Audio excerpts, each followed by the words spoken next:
Lawrence Lepard, he was opining on cash's optionality. The big print author tweets that holding cash in a crash is worth something, even with negative real yields. Wisdom or short-term bearish on Bitcoin? No, that's wisdom. Yeah. As far as I'm concerned. I mean, I've always thought that you want to have well, look, I'll just tell you, most of my savings are in Bitcoin, then physical gold buried in the backyard, and then physical cash buried in the backyard. And it's just the resilience factor of it, right? So it's like, what do you do if the I mean, the Bitcoin is the long play. The gold is the I can preserve wealth, and if there's no internet and no banks, I mean, I can do something with it, right? Yeah. And then paper cash is immediate currency crisis. You need to get stuff done with somebody. But also maybe if there's a crash in prices, asset prices, and you could scoop up some real deals. What he's really hinting at here. Yeah, I think so. Yeah, you're probably right. I guess I'm a little bit more of a what's the word? I'm a little bit more of a prepper. I think he's I got the prepper perspective on that one. Yeah, I think he's gold and metals are up a lot this year. Part of the subtweet was he sold some, I think, gold miners or some gold fund that is up 2 to 5x this year or something like that. I mean, I could be off on these numbers, but so he was moving to cash, and then because he's whatever. So I think I mean, look at bear markets happen. They happen frequently. So yeah. All right, let's move on to the next one. The next one. All right, so this is about the fourth turning. Yeah. And Tyler Durden warns that we're already deep in the fourth turning. And the essay argued that the U.S.'s deep fourth turning crisis marked by institutional collapse, rising global rivals, and accelerating fragmentation. A major reset looms by the early 2030s, with Bitcoin emerging as a parallel escape valve as trust in state money erodes. So, should Bitcoin holders lock up for war, or is this just high leverage doom talk? I think Bitcoiners and preppers have a lot in common. Mm-hmm. Look, I think this was a great summary of the fourth turning thesis, but this talks about this fourth turning is different fundamentally from all previous ones because of technology's role, and that COVID-19 accelerated this technological authoritarianism by decades. And consider that central bank digital currencies agenda that's advancing globally while most people remain just unaware. And we see that every time we talk on the show, crypto and stable coins all around the world, in each country, in each region. And every fourth turning includes a monetary reset. So they kind of prognosticate on what could happen. There's 3 or 4 different outcomes that they kind of go over, but they really look at sort of the United States splitting apart. Yeah. China and Russia coming together. Yep. So this is, I think, is a great piece, really interesting. And they talk about the moral bankruptcy sort of accelerates the fourth turning's institutional collapse. Yeah. So no, everything I read about in this article, I agree with.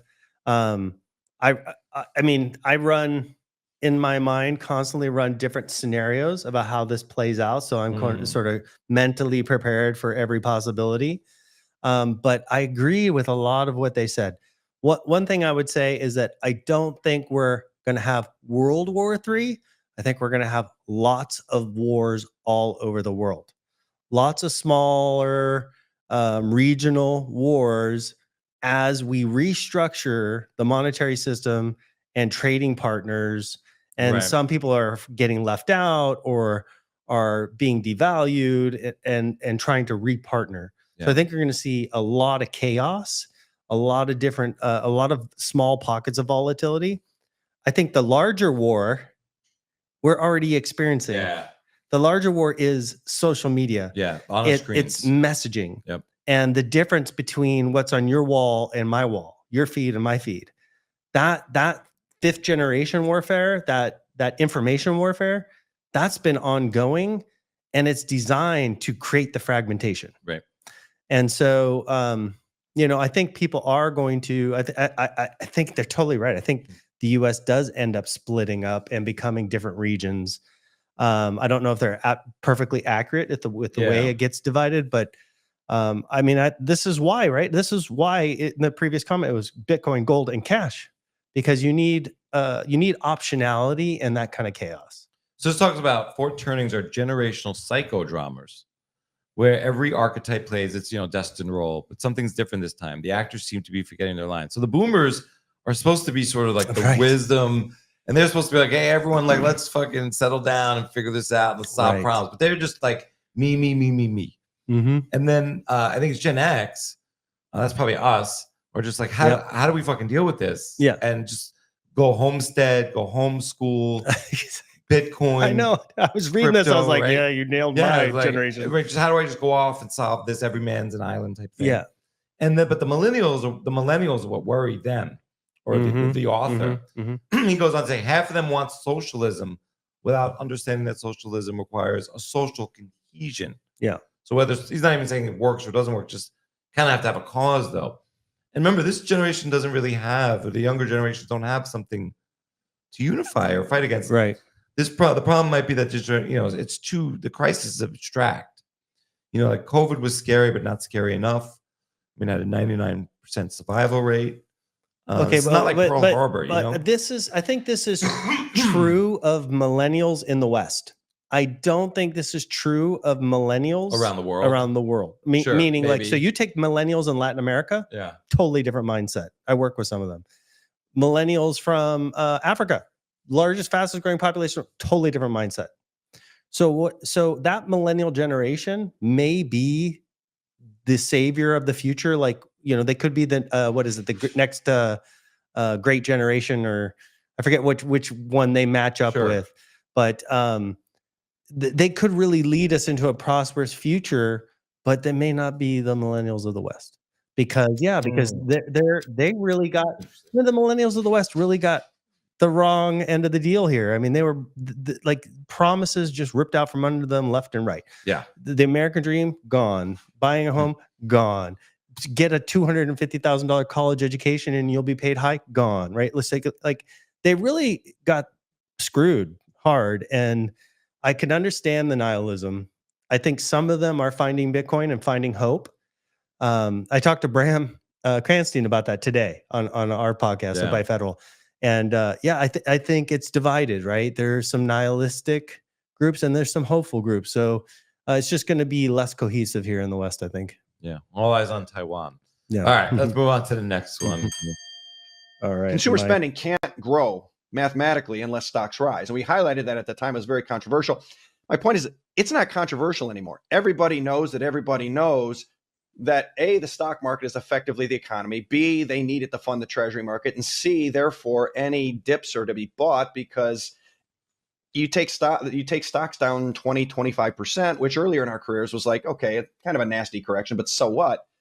Now, if stocks drop 20, 25% and stay there for long enough, receipts are going to drop 15 to 20% within 3 to 4 months. And we won't be able to afford to pay the entitlements plus the interest. Forget about defense, forget about national parks, education, labor, all the other. We won't be able to pay entitlements and interest if your stocks fall 20, 25% and stay there for a few months. So my point here is that everybody knows stocks can't fall long. And I think it's rapidly being understood. And we know mechanically the plumbing is in place or being put in place to keep this going and ameliorate any sell-offs. So to me, I think what stops it is more inflation and politics, political instability. And we're starting to see that, but it's not quite there enough. But I think the everybody knows portion of this is a dangerous point in time, because it just means more and more the bond market's going to sell itself faster and faster to the Fed.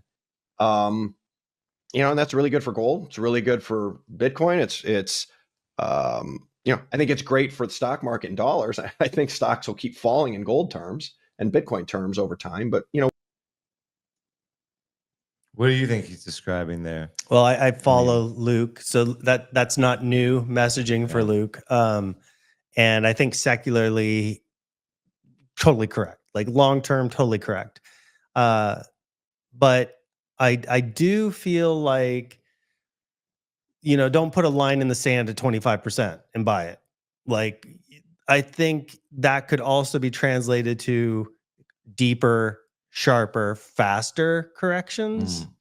And I mean, there's no better way to unite politicians. There's no better way to get everybody aligned with the central bank than a good crisis, right?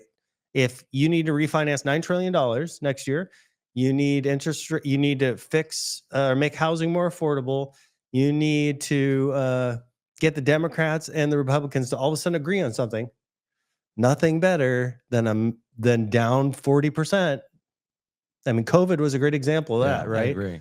And it doesn't have to be a COVID-like event. It could just be I think the end of the business cycle. This is what Larry's getting at. I mean, he's waiting for the big print, but we could get a big crash first. Yeah, absolutely. And the optionality there and survival is going to be important, and liquidity.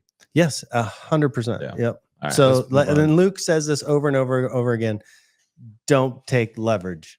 Just be long-term accumulating gold and Bitcoin. Right. Good advice. Yeah. So you've heard Bitcoin is the new gold rush by now. As world leaders on all sides have endorsed it as the future of money, and now you're looking to get started, we'll show you how. It's actually easier than you think. First, go to your nearest Byte Federal ATM and turn your cash to coin. Byte Federal has over 1,200 locations around the country with the highest daily limits. Go to our website, bytefederal.com, to find the nearest ATM to you. Log in to any wallet, then create an account, deposit your US cash, and instantly convert it to Bitcoin. That's it. We are the only US manufacturer and operator in the Bitcoin ATM industry, and our US-based live customer service is second to none. Go on, give it a whirl, and don't get left behind. Click the link below.